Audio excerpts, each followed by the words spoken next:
कहानी की शुरुआत में हमें एक लड़की सिमोन भागती हुई दिखाई देती है जो अपना पेपर देने के लिए आती है। वो भागकर सीधा अपने दोस्तों के पास आती है। सिमोन उनसे बात कर ही रही थी, तभी वहाँ उसका डैड फ्रेडरिक भागता हुआ आता है। फ्रेडरिक उसके दोस्तों से कहता है कि जितना जल्दी हो सके यहाँ से किसी दूसरी जगह पर भाग जाओ। फ्रेडरिक अपनी बेटी को वहाँ से भगा कर ले जाने लगता है और कहता है कि कुछ ही देर में एक जहरीली बारिश होने वाली है। फ्रेडरिक अपनी गाड़ी लेकर तेजी से आगे की तरफ बढ़ रहा था। दूसरी तरफ पूरे शहर में काले बादल छा जाते हैं। यहाँ फ्रेडरिक अपनी पूरी फैमिली को लेकर यहाँ से दूर किसी बंकर में जा रहा था ताकि वो सब उस जहरीली बारिश से बच सके। फ्रेडरिक अपने बेटे से सीट बेल्ट बांधने को कहता है और इसी दौरान उसका ध्यान भटक जाता है, जिससे उसकी गाड़ी दूसरी गाड़ी से टकरा जाती है और देखते ही देखते पूरी रोड वहाँ गाड़ियों से जैम हो जाती है। यहाँ फ्रेडरिक एक आदमी से उसकी गाड़ी आगे से हटाने के लिए कहता है, लेकिन आगे से रोड पूरी तरह बंद हो चुकी थी, इसलिए वो अपनी फैमिली को लेकर वहाँ से निकल पड़ता है और वो सब सीधा जंगल की तरफ भागते हैं। पीछे से उन्हें एक आदमी रोकता है, लेकिन वो किसी की नहीं सुनते और सीधा उस बंकर की तरफ बढ़ते हैं और जल्दी से उस बंकर तक पहुंच जाते हैं। यहाँ फ्रेडरिक जल्दी से अपना फिंगरप्रिंट लगाकर उस बंकर को खोल देता है और सब उसके अंदर चले जाते हैं। जैसे ही वो अंदर जाते हैं, पीछे आसमान से बारिश की पहली बूंद एक पत्ते पर आ गिरती है और तेज बारिश शुरू हो जाती है। बंकर के अंदर आते ही फ्रेडरिक अपनी फैमिली को पूरी तरह सैनिटाइज कर देता है ताकि वो उस जहरीली बारिश से बच सके। तभी फ्रेडरिक अपनी बीवी एलन के हाथ में एक डिवाइस देता है और कहता है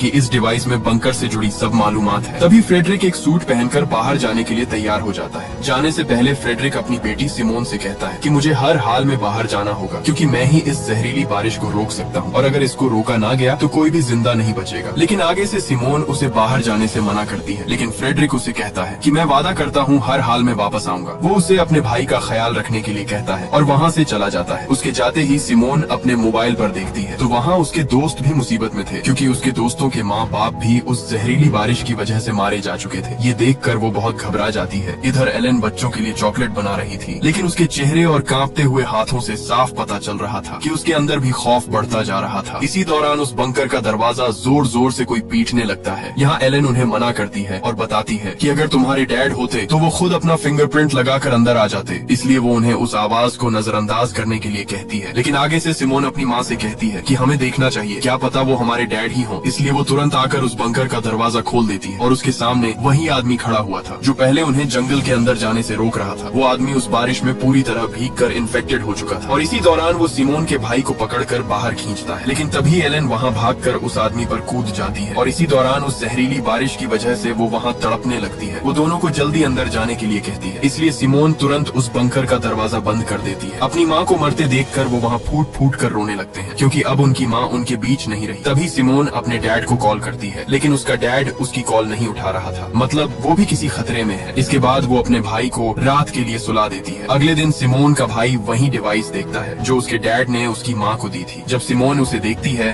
तो वहाँ उसे और भी बहुत सारे बंकर का मैप मिलता है, मतलब इस जंगल में बने ऐसे और भी बंकर मौजूद हैं। और यहाँ हमें पता चलता है कि फ्रेडरिक एक साइंटिस्ट था और उसकी कंपनी अपोलो ने ही ये सभी बंकर्स यहाँ बनवाए थे, क्योंकि फ्रेडरिक को पहले से पता था कि बहुत जल्द ही जहरीली बारिश होने वाली है जिससे सभी लोग तड़प तड़प कर मारे जाते हैं। इसलिए वह मौके पर ही अपनी फैमिली को बंकर के अंदर ले आया था। ये देखकर वो जल्दी से दूसरे बंकरों में मदद के लिए वहाँ सिग्नल भेजती है, लेकिन उसकी बदकिस्मती वहाँ से उसे कोई भी सिग्नल नहीं मिलता। तभी उसके दिमाग में एक ख्याल आता है, तो वहाँ वो उस बंकर में रेडियो ढूंढने लगती है और खुशकिस्मती से उसे वहाँ वो रेडियो मिल जाता है और वो जल्दी से उस रेडियो पर मदद के लिए चिल्लाती है, लेकिन वहाँ भी सिग्नल नहीं आ रहे थे। ये देखकर वो अपने भाई को रेडियो का एंटेना ऊपर ले जाने के लिए कहती है और खुशकिस्मती से वहाँ सिग्नल आ जाते हैं और सिमोन तुरंत दूसरे बंकर से एक लड़के फ्लिप से बात करती है, लेकिन उससे पहले वो और बात कर पाती वहाँ सिग्नल कट जाते हैं। ये देखकर उसके भाई की आंखों में आंसू आ जाते हैं, लेकिन रात दोबारा से उसे रेडियो में फ्लिप की आवाज आती है। वो उससे बात कर ही रही थी, तभी बदकिस्मती से एक बार फिर से सिग्नल कट जाते हैं। ऐसे ही दिन और महीने गुजरते जाते हैं और हमें पूरे 6 साल बाद का समय दिखाया जाता है, जहाँ रास्मस जवान हो चुका है और अब वो अपने डैड का इंतजार कर कर के थक चुका था। इसलिए वो सिमोन पर बहुत गुस्से होता है। इसलिए यहाँ अब सिमोन सोच में पड़ जाती है और उस बंकर से बाहर जाने का सोचती है। इसलिए जब रास्मस सो रहा था तब वो उसके कमरे का दरवाजा बंद कर देती है और उस वायरस से बचाव के लिए एक सूट पहनकर पूरे 6 साल बाद उस बंकर का दरवाजा खोलती है। और जैसे ही वो दरवाजा खोलकर बाहर आती है तो वहाँ हर तरफ उसे अपनी माँ की चीखें सुनाई देती हैं, लेकिन वो खुद को संभालते हुए आगे बढ़ती है और चलते चलते शहर की तरफ आ जाती है। आते ही वहाँ उसे एक साइन दिखाई देता है जो आगे की तरफ इशारा कर रहा था, जो यहाँ से पूरे 2500 मीटर दूर था। सिमोन उस साइन का पीछा करते करते एक बिल्डिंग के अंदर पहुँचती है जहाँ उसे हर तरफ सिर्फ लाशों के ढेर ही दिखाई दे रहे थे। तभी वहाँ उसे एक कुत्ता देख लेता लेता है और अचानक उसके पीछे पड़ जाता है। वो भागती भागती एक कमरे में छुप जाती है। अगली सुबह रस्मस नींद से उठकर उसके पास आता है तो सिमोने उसे बताती है कि कल रात में बंकर से बाहर गई थी और बाहर हर तरफ लाशों के ढेर पड़े हुए हैं और कोई भी जिंदा नहीं बचा है। ये सुनकर रस्मस थोड़ा सा घबरा जाता है, इसलिए वो उसे कहता है कि कल सुबह ही हम दोनों यहाँ से बाहर दूसरे बंकर की तरफ जाएंगे। लेकिन रात में अचानक एयर वेंट ब्लॉक हो जाते हैं और बंकर के अंदर ऑक्सीजन खत्म होने लगती है, जिससे वहाँ सिमोन बेहोश हो जाती है। लेकिन मौके पर ही रासमस उसे वहाँ से घसीटता हुआ बंकर से बाहर ले आता है और बाहर आते ही वहाँ उन्हें कुछ लोग पकड़ देते हैं जिन्होंने उस बंकर के एयर वेंट ब्लॉक किए थे, इसलिए वहाँ ऑक्सीजन खत्म हो गई थी। दरअसल जब उस रात सिमोन घर से बाहर गई थी तब उन लोगों ने उसे देख लिया था। वो दोनों को दोबारा बंकर के अंदर लेकर एक कमरे में बंद कर देते हैं। वहाँ वो लोग खाने का सामान ढूंढते हैं लेकिन वहाँ सब खाना खत्म हो चुका था, इसलिए वहाँ उनका लीडर मार्टिन कहता है कि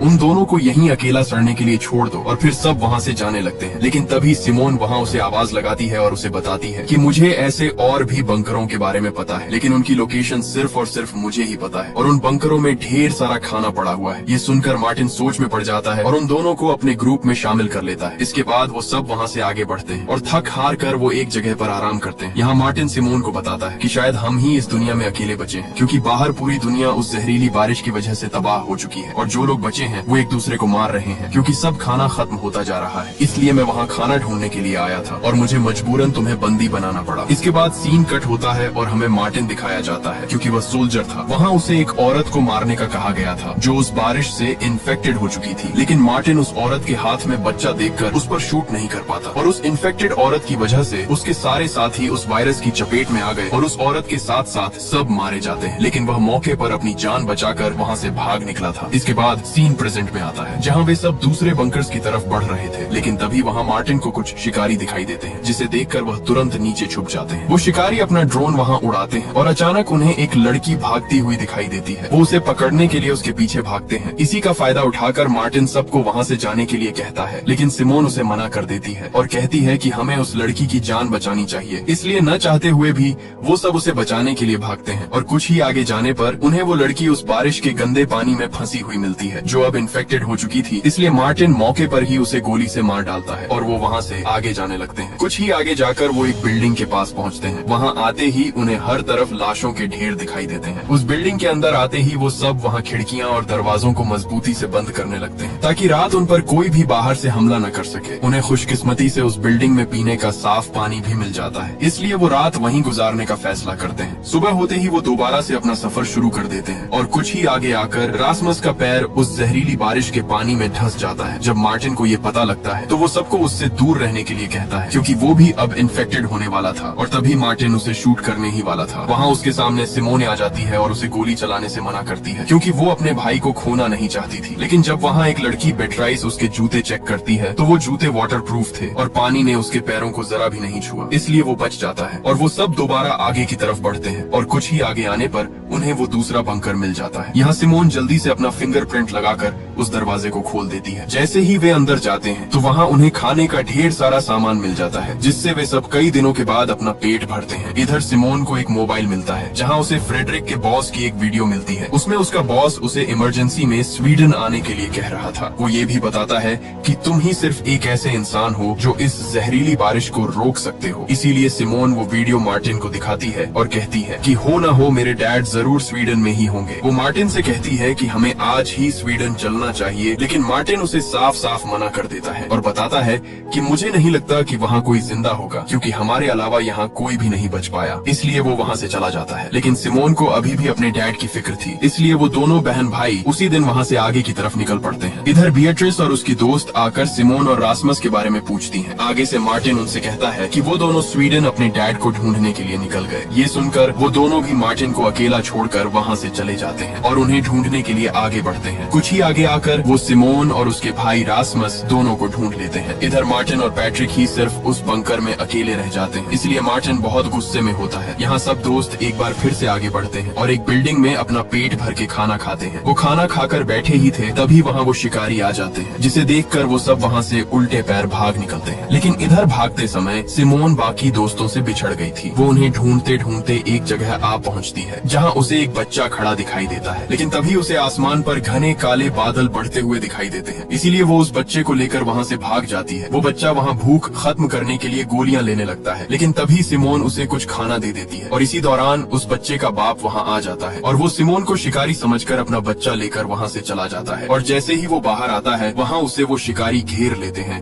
और वहाँ उसे बुरी तरह पीट डालते हैं। ये देखकर सिमोन घबराकर वहाँ से भाग निकलती है, लेकिन भागते हुए पीछे से उसे एक आदमी देख लेता है। इधर सिमोन जैसे ही एक बिल्डिंग में आती है वहाँ उसे उसके दोस्त मिल जाते हैं। वो उन्हें वहाँ से भागने के लिए कहती है, लेकिन तभी वही आदमी आ जाता है जिसने सिमोन को भागते देख लिया था। वो उनसे खाना मांगता है, लेकिन उनके पास खाना नहीं था। इसलिए वो आदमी रासमस को पकड़ लेता है और उसे मारने ही वाला था। तभी वहाँ मार्टिन आकर उस पर गन तान देता है। इसलिए डर से वो आदमी उसे चाकू घोंप कर वहाँ से भाग जाता है और रासमस वहाँ बुरी तरह तड़पने लगता है। इसलिए सिमोन मार्टिन से कहती है कि पास ही एक और बंकर है, हमें जल्दी से वहाँ जाना होगा। अब जैसे तैसे करके वो रासमस को लेकर वहाँ से उस बंकर की तरफ भागते हैं। वो जल्दी से उस बंकर तक पहुँच जाते हैं और अंदर आकर तुरंत रासमस के जख्म पर पट्टी करते हैं। इधर मार्टिन सिमोन को एक डिवाइस दिखाता है जिसमें पूरे शहर का मैप था। मार्टिन उसे बताता है कि इस मैप में जो दीवार है वहाँ जरूर वायरस नहीं होगा, क्योंकि ये गवर्नमेंट ने बनाई ही इसलिए होगी ताकि वायरस से इन्फेक्टेड लोग दूसरी तरफ ना जा सके। अगर हम इस जगह पहुँच गए तो शायद हम बच सकते हैं। इधर रासमस का जख्म भी धीरे धीरे बढ़ रहा था। ये देख सिमोन मार्टिन से कहती है कि हमें किसी डॉक्टर की जरूरत है, नहीं तो रासमस की हालत और बिगड़ जाएगी। इसलिए आगे से मार्टिन भी मान जाता है और वहाँ सिमोन को उसकी दोस्त एक जगह की तरफ इशारा करती है और बताती है कि उस रास्ते से होकर तुम अंदर जा सकती हो, लेकिन वहाँ वो शिकारी भी मौजूद है, वो तुम्हें कभी भी पकड़ सकते हैं। लेकिन सिमोन के पास अपने भाई को बचाने के लिए कोई और रास्ता नहीं था, इसलिए वो वहाँ से आगे की तरफ बढ़ती है। लेकिन तभी ऊपर से एक ड्रोन उसे चेस करने लगता है, जिससे बचकर वो जल्दी से एक बिल्डिंग के अंदर आ जाती है और इसी दौरान वहाँ वो शिकारी पहुँच जाते हैं और वो उसे गन पॉइंट पर ले लेते हैं। लेकिन तभी वहाँ सिमोन के दोस्त आकर उन्हें ढेर कर देते हैं। यहाँ मार्टिन उनसे उस दीवार के बारे में पूछता है, लेकिन वो आगे से साफ साफ इनकार कर देता है। इसी दौरान वहाँ जीन नाम का एक लड़का उस शिकारी के बाजू पर लगा एक सांप का टैटू देखता है, जिसे देखकर उसके अंदर एक अजीब सा डर बैठ जाता है और वो तुरंत मार्टिन से कहता है कि इन सब को मार डालो। इसलिए मार्टिन अपनी गन रिलोड करके उन्हें वहीं पर मार डालता है और वो सब रासमस को वहाँ से लेकर उसी डॉक्टर की तरफ बढ़ते हैं। वो आगे बढ़ ही रहे थे, तभी वहाँ जीन के दिमाग में उसी टैटू के बारे में ख्याल आता है। इसी के साथ सीन फ्लैशबैक में जाता है, जहाँ जीन एक घर पर रह रहा था। वहाँ 3 लोग थे, जिनमें एक छोटी लड़की और उसकी माँ और पिता थे। क्योंकि जीन की माँ और पिता उस वायरस से मारे गए थे, इसलिए उसे एक घर में पनाह मिल गई थी। एक दिन जब जीन उस घर में काम कर रहा था, तभी वहाँ शिकारियों की एक गाड़ी आती है। तब वो उस लड़की का बाप जाकर बाहर देखता है, तो वो शिकारी उससे कोई बात पूछते हैं, लेकिन वो आगे से मना कर देता है और बात न बताने पर वो उसे वहीं पर गोली मार डालते हैं। इधर जीन भी उन्हें एक सुराख से देख रहा था। तभी वहाँ उसे वही आदमी दिखाई देता है जिसके हाथ में सांप वाला टैटू छपा हुआ था। ये देखकर जीन उस लड़की का मुंह जोर से दबाकर बंद कर देता है ताकि उसकी आवाज वो शिकारी न सुन ले। इसी दौरान वो शिकारी उस लड़की की माँ को भी पकड़कर वहाँ से ले जाते हैं। जब वो चले जाते हैं तब जीन उस लड़की के मुंह से हाथ हटा देता है, लेकिन जब वो देखता है तो वहाँ वो लड़की अपना दम तोड़ चुकी थी। ये देखकर जीन अंदर से पूरी तरह टूट जाता है। इसके बाद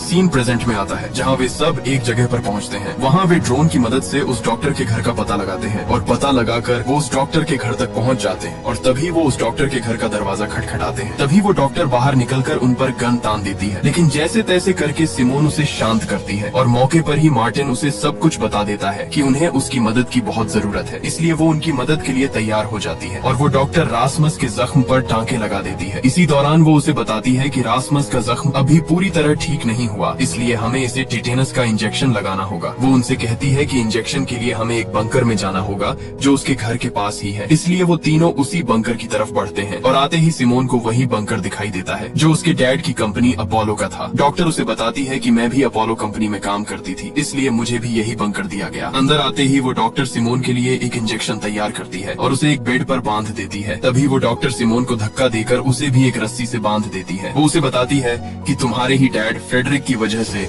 मेरी पूरी फैमिली जान से मर गई, यहाँ तक कि मेरे बच्चे भी उस बारिश की वजह से मारे गए। डॉक्टर उससे कहती है कि अगर तुम्हारे डैड वो एक्सपेरिमेंट न करते तो वो जहरीली बारिश न होती और आज मेरे बच्चे और मेरी फैमिली जिंदा होती। इधर बाकी दोस्त वहाँ उस डॉक्टर के घर से खाना ढूंढ रहे होते। तभी मार्टिन बाहर देखता है तो वही शिकारी आ चुके थे। यहाँ जब जीन देखता है तो बाहर वही शिकारी खड़ा था जिसके बाजू पर सांप का टैटू छपा हुआ था। इसे देखकर वह एकदम से चौंक जाता है, इसलिए वह एक गन उठाता है और बाहर आकर उस शिकारी को वहीं पर ढेर कर देता है, लेकिन तभी वहाँ उसे वो शिकारी आकर पकड़ लेते हैं। ये देख बाकी बच्चे दोस्त वहाँ से भाग निकलते हैं। इधर वो डॉक्टर रासमस को वो जहरीला इंजेक्शन लगाने ही वाली थी, तभी वहाँ पैट्रिक आकर उसे गोली मार देता है और मौके पर ही सब वहाँ से भाग निकलते हैं और दोबारा से अपना आगे का सफर शुरू करते हैं। और कुछ ही आगे आने पर उन्हें दूर एक घर दिखाई देता है जिसके अंदर लाइट जल रही थी, मतलब वहाँ कोई रह रहा है, इसलिए वो उसके पास आ जाते हैं। लेकिन तभी वहाँ एक आदमी उनके सामने आ जाता है। वो उन्हें अपने घर के अंदर रात गुजारने की इजाजत दे देता है, लेकिन उन्हें अपने हथियार बाहर ही रखने होंगे, इसलिए न चाहते हुए भी वो उस घर के अंदर चले जाते हैं। अंदर आते ही उनके सामने एक जैसे कपड़े पहने बहुत सारे लोग थे, जिसे देखकर उन्हें वहाँ कुछ अजीब सा लगता है। वो उन्हें रात गुजारने के लिए एक कमरा देते हैं जिसमें वो अपनी नींद पूरी करते हैं। और सुबह होते ही वहाँ एक औरत कैरन उन्हें सुबह का नाश्ता करने के लिए कहती है और कई दिनों के बाद आज वो अपना पेट भरकर खाना खाते हैं। लेकिन हैरानी की बात ये कि इन लोगों के पास इतना खाना आया कहाँ से है। इसके बाद वहाँ उस घर के अंदर सिमोन रासमुस को एक डॉक्टर के पास ले आती है क्योंकि उसका जख्म धीरे धीरे बढ़ता जा रहा था। वो डॉक्टर वहाँ एक इंजेक्शन निकालता है जो बिल्कुल वैसा ही था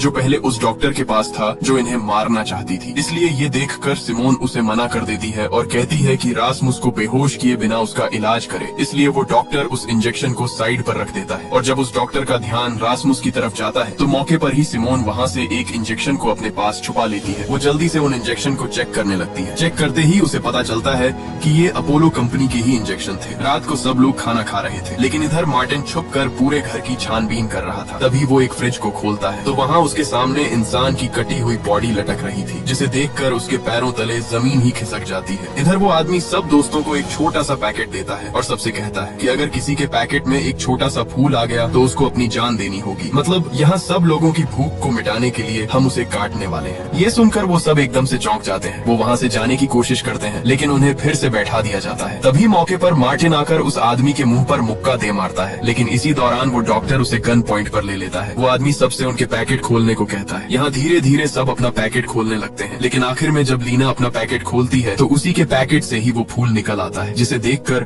उसका होश ही उड़ जाता है। वो लोग वहाँ से उसे ले जाने लगते हैं, लेकिन तभी वही औरत कैरेन उसके हाथ से वो फूल ले लेती है और कहती है कि मैं इसे अपनी बेटी जैसा समझती हूँ, इसीलिए मैं नहीं चाहती कि ये हमारी खुराक बने। वो बताती है कि ली की जगह मैं खुद अपनी जान देने के लिए तैयार हूँ। ये सुनकर ली वहाँ रोने लगती है और वो औरत उसे आखिरी बार हाथ मिलाकर वहाँ से चली जाती है। इसके बाद वो सब वहाँ से जाने के लिए तैयार हो जाते हैं। तभी उस डॉक्टर से सिमोन अपने डैड फ्रेडरिक के बारे में पूछती है। आगे से डॉक्टर उसे बताता है कि हाँ, मैं ही फ्रेडरिक का असिस्टेंट था और इस वायरस के फैलने में मेरा और फ्रेडरिक दोनों का हाथ है। ये सुनकर सिमोन दुखी होकर वहाँ से चली जाती है, लेकिन तभी वहाँ वो आदमी उस डॉक्टर को भी अपने घर से जाने के लिए कह देता है। इधर सब लोग जंगल से आगे बढ़ ही रहे थे, तभी वहाँ वही डॉक्टर आ जाता है और एक इंजेक्शन दिखाकर कहता है कि इसी इंजेक्शन की वजह से वो जहरीली बारिश फैली और सब कुछ खत्म हो गया। तभी वो इंजेक्शन अपने गले में घोंप देता है, जिससे वो तड़पने लगता है, लेकिन तभी मार्टिन उसे गोली दे मारता है और उसका काम वहीं पर तमाम हो जाता है। रात वो एक खाली घर के अंदर गुजारते हैं और सुबह होते ही मार्टिन सिमोन को वही मैप दिखाता है जिसमें वो दीवार थी। वो उससे कहता है कि हमें किसी भी तरह करके वहाँ तक पहुँचना होगा, नहीं तो हमारा बचना मुश्किल है। इसलिए मार्टिन सबको वहाँ उस दीवार के पार चलने के लिए कहता है, लेकिन यहाँ रासमुस उसे मना कर देता है और कहता है कि मैं नहीं जा सकता क्योंकि मेरी तबीयत अभी बाहर जाने की नहीं है। लेकिन सिमोन अपने भाई को अकेला नहीं छोड़ना चाहती, इसलिए वो किसी एक को उसके पास रोकने के लिए कहती है। यहाँ बेट्रिस उसके पास रुकने के लिए तैयार हो जाती है। इसके बाद वो चारों वहाँ से निकल पड़ते हैं। कुछ ही आगे आने पर वहाँ उन्हें एक और बंकर मिल जाता है। उसके अंदर आते ही उन्हें वहाँ कुछ पेंटिंग्स बनी हुई दिखाई देती हैं। मतलब इस बंकर में कोई फैमिली रह रही थी। उनकी खुशकिस्मती कि उन्हें वहाँ भी बहुत सारा खाना मिल जाता है। इसी दौरान पैट्रिक को एक टैबलेट मिलता है जिसमें कुछ वीडियोस रिकॉर्ड थी। पैट्रिक जब वो टैबलेट सिमोन को देता है तब उसे पता चलता है कि इस जहरीली बारिश के पीछे उसके डैड फ्रेडरिक का भी हाथ था, जिसे देखकर उसे बहुत बुरा लगता है। वो तुरंत उस बंकर से बाहर निकलते हैं, लेकिन तब तक देर हो चुकी थी क्योंकि बाहर वो जहरीली बारिश शुरू हो चुकी थी। इसलिए वो दोबारा उसी बंकर में रात गुजारने का फैसला करते हैं। इधर सिमोन और पैट्रिक जब बातें कर रहे थे तब पैट्रिक उसे बताता है कि मेरा किसी को भी ख्याल नहीं है, यहाँ तक कि मार्टिन भी मुझे बहुत कुछ सुनाता रहता है। इसलिए वो एकदम से उठकर उस जहरीली बारिश में चला गया। यहाँ सिमोन उसे रोकने की कोशिश करती है, लेकिन तभी वो उसे धक्का देकर नीचे बारिश में गिरा देता है और वो भी अब पूरी तरह बारिश के अंदर भीग चुकी थी। इसी दौरान मार्टिन अपनी गन लेकर आ जाता है। वो उसे गोली मारने ही वाला था, तभी उसके सामने लिया आ जाती है। वो उसे गोली चलाने से रोकती है, लेकिन मार्टिन भी साफ साफ मना कर देता है। इसीलिए लिया भी उसके साथ बारिश में चली जाती है, लेकिन तभी वो देखता है कि बारिश का कोई भी असर उन पर नहीं हो रहा। तब वो अपनी गन नीचे कर देता है और उन्हें बंकर के अंदर भेज देता है। इधर रासमस और बिएट्रिस दोनों बैठे ही थे। तभी उस बारिश की एक बूंद बिएट्रिस पर जा गिरती है, जिसे देखकर उसके होश ही उड़ जाते हैं। वो वहाँ रोती है क्योंकि अब वो भी इन्फेक्टेड होने वाली थी। लेकिन रासमस उसे यकीन दिलाता है कि एक बूंद से कुछ भी नहीं होता, तुम बेफिक्र हो जाओ। इसलिए वो पूरी रात डर से गुजारती है। इधर जब मार्टिन को पता चलता है कि सिमोन खुद बारिश में नहीं गई थी, बल्कि उसे पैट्रिक ने जानबूझकर धक्का दिया था, इसलिए वो उस पर गुस्से होता है और उसे बंकर से बाहर निकलने के लिए कहता है। इधर सुबह जब रासमस उठकर बेट्राइस को देखता है तो वहाँ उसके पैरों तले जमीन ही खिसक जाती है, क्योंकि बेट्राइस वहाँ मर चुकी थी। यहाँ मार्टिन भी पैट्रिक को जवाब दे देता है और कहता है कि अपना सब सामान पैक करो और यहाँ से चले जाओ, क्योंकि अब हमें तुम्हारी कोई जरूरत नहीं। इसलिए उसी दिन पैट्रिक रोता हुआ वहाँ से चला जाता है। पैट्रिक वहाँ से सीधे उसी घर के पास आता है जहाँ रासमस रुका हुआ था। जब वह आता है तो देखता है कि रासमस बेट्रिस की लाश लेकर बाहर आ रहा था, जिसे देखकर वह उल्टे पैर वहाँ से भाग निकलता है। वह भागता भागता एक जगह आ गिरता है। जैसे ही वो खड़ा होता है तो एकदम से उसके सर पर कोई आकर कपड़ा डाल देता है और वहाँ उसे एक गाड़ी में बैठा दिया जाता है। तब वो उसी आदमी को देखता है जो उन शिकारियों का लीडर था, जो उन्हें पकड़ने के लिए उनके पीछे हाथ धोकर पड़े हुए थे। वो आदमी उसके बाकी दोस्तों के बारे में पूछता है कि वो कहाँ है, लेकिन आगे से पैट्रिक साफ साफ मना कर देता है। इसलिए वो उसे धमकी देता है और बताता है कि अगर तुमने हमें न बताया तो मैं तुम्हारे सारे दांत एक एक करके बाहर निकाल दूंगा। लेकिन फिर भी आगे से पैट्रिक मना कर देता है। ये सुनकर वो आदमी उसका एक दांत बाहर निकाल देता है। इसलिए वो उसे अपने दोस्तों के बारे में सब कुछ बता देता है। इधर लिया और बाकी दोस्त वहाँ से सब खाने का सामान पैक कर रहे होते हैं। तभी सिमोन मार्टिन से पैट्रिक के बारे में पूछती है कि वह कहाँ है। तब मार्टिन बताता है कि उसे मैंने बंकर से बाहर निकाल दिया था और वह यहाँ से जा चुका है। तभी बाहर दरवाजा खटखटाने की आवाज आती है। मार्टिन जैसे ही बाहर आता है तो वहाँ उसके सामने रासमस बीट्रिस को उठाए हुए खड़ा था, लेकिन मार्टिन उसे अंदर आने से मना करता है, क्योंकि उसे पता था कि बीट्रिस के साथ साथ रासमस भी इन्फेक्टेड हो चुका है। लेकिन रासमस उसकी एक बात नहीं सुनता और वो बीट्रिस को लेकर सीधे बंकर के अंदर आता है। रासमस बीट्रिस को मरा हुआ देखकर बहुत दुख में था। तभी सिमोन एक सूट पहनकर उसके पास आती है और उसे कहती है कि बीट्रिस अब मर चुकी है, इसलिए अब तुम्हें इसे छोड़कर हमारे साथ चलना होगा। लेकिन रासमस उसे साफ साफ मना कर देता है और इसी दौरान रासमस एक रेडियो लेकर वहाँ से चला जाता है। वो वहाँ से आगे आता ही है कि तभी उसके रेडियो में किसी की आवाज आती है। जब वो बात करता है तो वही शिकारी आगे से उसे बताता है कि तुम कितने लोग हो, अगर तुमने हमें न बताया तो मैं तुम्हारे दोस्त पैट्रिक को मार डालूंगा। इसलिए अब न चाहकर भी वो उन्हें अपनी लोकेशन बता देता है। इसी दौरान पैट्रिक उस शिकारी को बताता है कि रासमस पहले एक इन्फेक्टेड लड़की के पास था, लेकिन वह खुद अभी तक इन्फेक्टेड नहीं हुआ। ये सुनकर आगे से वो शिकारी खुश हो जाते हैं कि वही एक ऐसा इंसान है जो हमारे काम आ सकता है। इधर मार्टिन और लिया दोनों बीट्रिस की बॉडी को जंगल में दफना देते हैं, लेकिन तभी वहाँ सिमोन आ जाती है और वो वहीं एक मैप दिखाकर कहती है कि हमें अब रासमस और पैट्रिक दोनों को ढूंढना होगा, क्योंकि उन शिकारियों ने उन्हें पकड़ रखा है। वो जल्दी से ड्रोन उड़ाती है और वहाँ एक शिकारी का ध्यान भटकाने के लिए एक आवाज लगाती है। वो शिकारी उस आवाज का पीछा करते हुए एक जगह पहुँचता है और आते ही सब दोस्त उसे वहाँ पकड़ लेते हैं। यहाँ मार्टिन रेडियो से उसके लीडर से बात करता है और कहता है कि मैंने तुम्हारे एक साथी को पकड़ लिया है, अगर तुम उसे जिंदा देखना चाहते हो तो बदले में हमारे साथी तुम्हें वापस करने होंगे। अगले दिन सिमोन उस शिकारी को रासमस से बात कराने के लिए कहती है। वह आगे से उसे कहता है कि मैं अब अकेला ही मरना चाहता हूँ। ये सुनकर सिमोन उस लीडर को अकेले जंगल में मिलने के लिए कहती है और उसी दिन वह उसे मिलने के लिए जंगल में आती है। वो शिकारी उसे बताता है कि तुम्हारा भाई रासमस की बॉडी पर उस जहरीली बारिश का कोई असर नहीं हो रहा है, इसलिए अब मैं उसे एक इंजेक्शन लगाने वाला हूँ, जिससे हमें पता चल जाएगा कि कैसे उस जहरीली बारिश को रोका जा सकता है। इसी दौरान मार्टिन उसके साथी को वहाँ ले आता है और बदले में सिमोन रासमस को मांगती है, इसलिए वो शिकारी रासमस को उनके पास वापस भेज देते हैं और गुस्से में रासमस इंजेक्शन लिया से छीनकर अपने आप को लगा लेता है, जिससे वह जमीन पर जा गिरता है। ये देखकर सबके वहाँ होश ही उड़ जाते हैं, क्योंकि अब उन्हें लग रहा था कि रासमस उनके बीच नहीं रहा। लेकिन तभी उसे होश आ जाता है और सही सलामत वह चलने लगता है। ये देखकर सिमोन को यकीन नहीं आता, क्योंकि सच में रासमस की बॉडी पर उस वायरस का कोई भी असर नहीं हुआ। इसके बाद मार्टिन सीधे पैट्रिक के पास आता है और उसे अपनी सभी गलतियों की माफी मांगकर उसे अपने गले लगा लेता है। यहाँ अब सब दोस्त अपोलो कंपनी की तरफ जाने के लिए तैयार हो जाते हैं। तभी वही आदमी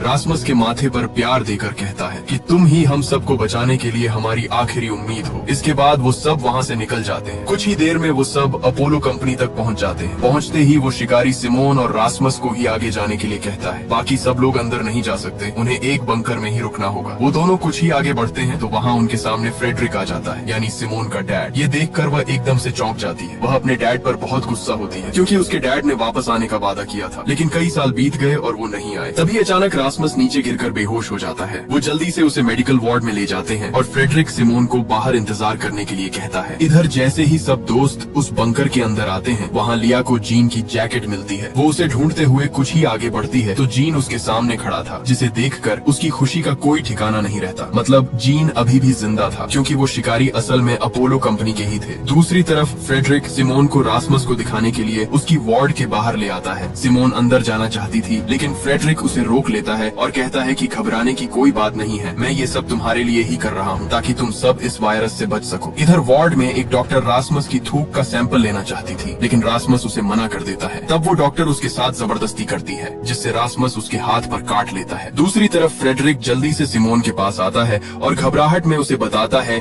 कि अपने भाई को लेकर यहाँ से जितना जल्दी हो सके दूर चले जाओ, क्योंकि अब इस वायरस का कोई इलाज नजर नहीं आ रहा है और ये बहुत तेजी से फैलने वाला है, जिससे सब लोग मारे जाएंगे। जैसे ही वो रासमस के वार्ड में आता है तो वहाँ वो डॉक्टर रासमस के काटने पर तड़प कर मर चुकी थी। ये देखकर फ्रेडरिक जल्दी से रासमस की थूक लेकर माइक्रोस्कोप पर जब देखता है तो वहाँ उसके पैरों तले जमीन ही खिसक जाती है और वो तुरंत सब बंकर पर इमरजेंसी लगा देता है और सब बंकर वहाँ पूरी तरह बंद हो जाते हैं। फ्रेडरिक जल्दी से अपोलो कंपनी के मैनेजर से बात करता है। वो आगे से उसे बताता है कि किसी भी तरह करके रासमस का ऑपरेशन करो ताकि हम वैक्सीन बना सकें। लेकिन फ्रेडरिक को पता था कि अगर उसने रासमस का ऑपरेशन किया तो रासमस अपनी जान से हाथ धो बैठेगा और वह यह बिल्कुल नहीं चाहता था। इसलिए फ्रेडरिक सिमोन से कहता है कि जितना जल्दी हो सके अपने भाई को यहाँ से कहीं दूर ले जाओ, क्योंकि उसकी जान खतरे में है। ये सुनकर सिमोन जल्दी से आकर मार्टिन से बात करती है और उसे बंकर के दरवाजे खोलने का रास्ता बताती है और जैसे तैसे करके वो उस बंकर का दरवाजा खोल लेते हैं और रासमस को साथ लिए बिना वहाँ से बाहर भाग निकलते हैं। लेकिन तभी आगे से फ्रेडरिक आ जाता है और उनसे कहता है कि तुम्हें रासमस को भी साथ लेकर ही जाना होगा। तभी फ्रेडरिक अपनी गन उन पर तान देता है और धमकी देता है कि अगर तुम रासमस को साथ लेकर नहीं गए तो मैं तुम सबको गोली मार डालूंगा। लेकिन अचानक मार्टिन आगे बढ़ता है और मौके पर ही फ्रेडरिक उसे गोली मार देता है, जिससे मार्टिन बुरी तरह जख्मी हो जाता है। लेकिन तभी सिमोन उसे धक्का देकर नीचे गिरा देती है और जैसे तैसे करके वो सब अपनी जान बचाकर वहाँ से भाग निकलते हैं। और इस मूवी का पार्ट 1 यहीं पर खत्म हो जाता है।